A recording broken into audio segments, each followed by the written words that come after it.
O kanina ano nangyari? Habang busy ako kakatransact, may dumating na customer. Pagtingin mo ng ganun, billers. Pag abot sa'yo ng customer ng tray, nakasibangot ka na kasi puro barya. Sabi mo, no ba yan? Meron ko na magbilang nito. Diba? Imbis na mainis ka, bakit di ka na lang magpasalamat kasi barya ang binigay ng customer? Hindi ka na mahirapan maghanap pa ng panukli.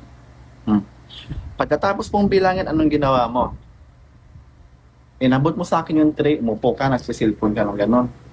Tawa-tawa ka pa. Tapos, nung nakita mo si customer nandiyan sa harapan mo, nang sabi mo, sir, upo ka muna sir, tawagin na lang. Hindi ka narinig na customer. Inulit mo pa. Sir, upo ka na lang, tawagin ka na lang po pagtapos na. Oh, hindi ka pala kontento, kumuha ka pa ng microphone. Sir, upo ka muna sir, tawagin na lang pagtapos na kasi may nauna pa. Diyos ko naman, day.